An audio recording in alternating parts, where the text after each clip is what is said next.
हमारे चैनल को सब्सक्राइब करें और बेल आइकन दबाएं।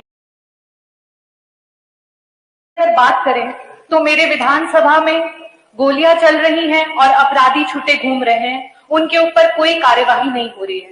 बच्चियां, महिलाएं सब आज डर में समाई हुई है और इस तरीके की सिचुएशंस है कि जिसमें जो रक्षक हैं वही भक्षक बन चुके हैं।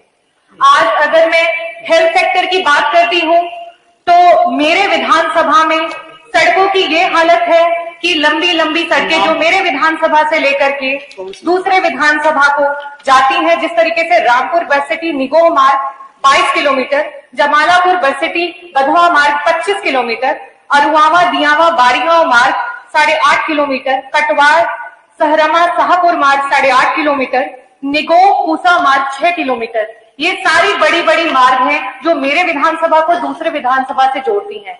ये सारी की सारी मार्ग जर्जर हो चुकी है। इस समय ये कंडीशन है कि अगर हम पिछले एक साल का 1 जनवरी 2021 से अप्रैल 2022 तक का जो मेरे पास डेटा है, उसमें जो रोड ट्रैफिक एक्सीडेंट्स हुए हैं करीब 650 एक्सीडेंट्स मेरे विधानसभा में हुए और इन एक्सीडेंट्स में सर पे चोट लगी है, ब्रेन हेमरेजेस हुए हैं और साथ में फ्रैक्चर्स हुए हैं।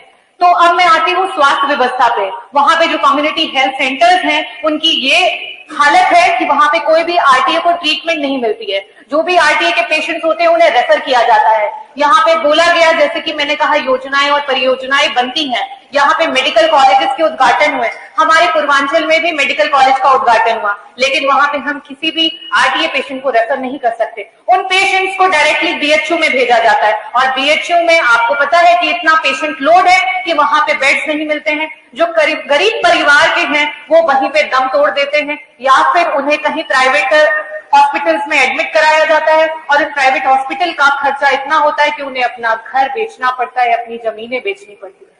मैं आपके सदन के माध्यम से मेरे विधानसभा में, क्योंकि मैं एक आई सर्जन हूं, मैंने एम्स से अपनी आई की सर्जरी की डिग्री एमडी प्राप्त की हुई है और मैंने अपने क्षेत्र में देखा कि बहुत सारे बुजुर्ग हैं जो कि मोतियाबिंद से पीड़ित हैं।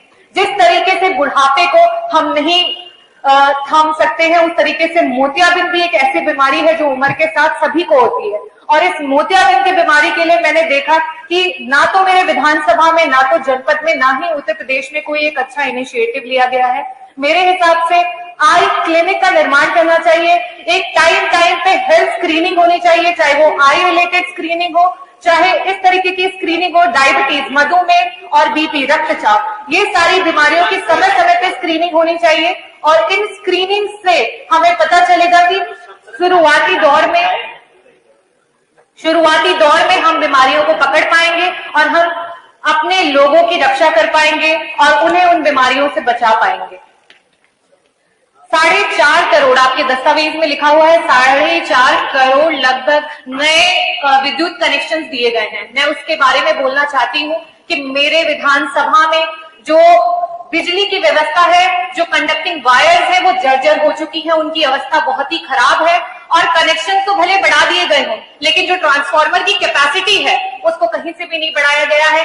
आए दिन ट्रांसफार्मर वहां के खराब हो जाते हैं, तार में आग लग जाती है जिसकी वजह से घर बार जल जाते हैं, जान मान की हानि हो जाती है। मैं आज इस सदन के माध्यम से ये बोलना चाहती हूँ कि आप वहां के ट्रांसफार्मर की कैपेसिटी को बढ़ाएं।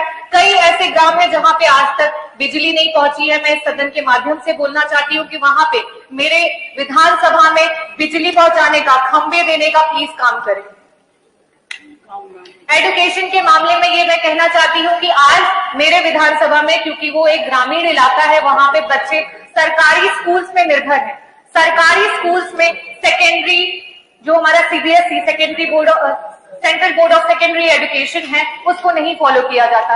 हिंदी मीडियम की पढ़ाई होती है। हम सबको पता है कि जब हम आगे स्तर पर जाते हैं हायर एजुकेशन के लिए, वहां पे इंग्लिश इज द मीडियम जिसमें आगे की पढ़ाई की जाती है। हमारे जो ग्रामीण के बच्चे हैं वो कहीं से कम नहीं है। मैंने अपना एमबीबीएस ऑल इंडिया के थ्रू आरजीकर मेडिकल कॉलेज से किया है। वहां पे एक मेरा बैचमेट था, वो भी एक ग्रामीण इलाके से था और उसने जब वहां पे एडमिशन लिया तो हमारे जो लेक्चर्स होते थे, क्योंकि वो कॉलेज जो है वो कोलकाता में है, तो या तो वो वहां पे बंगाली में लेक्चर देते थे और या फिर इंग्लिश में, तो उसमें उसे बड़ी कठिनाई होती थी।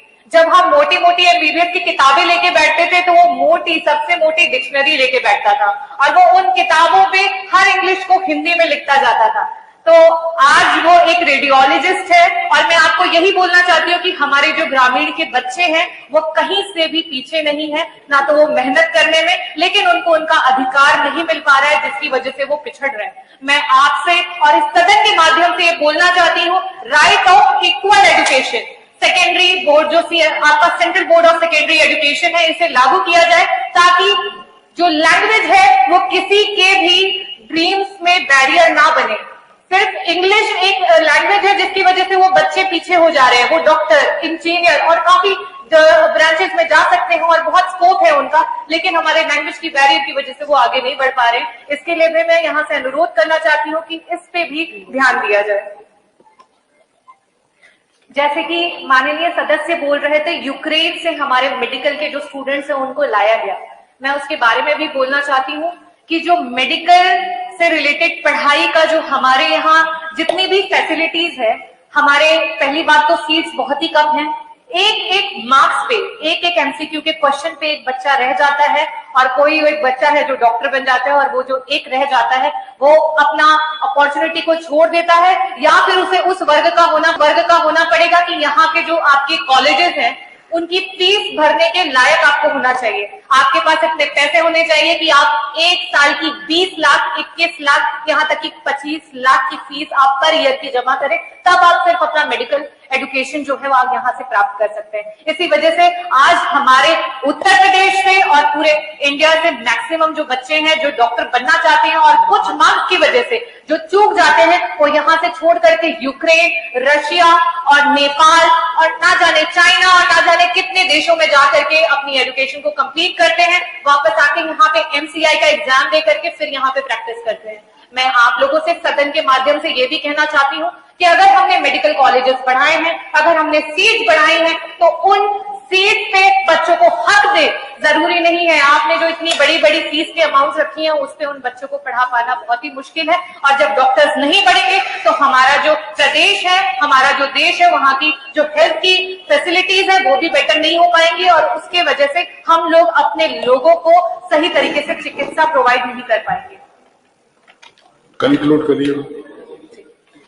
लास्ट में मैं बोलना चाहूंगी स्किल्ड और नॉन स्किल्ड लेबर्स के बारे में।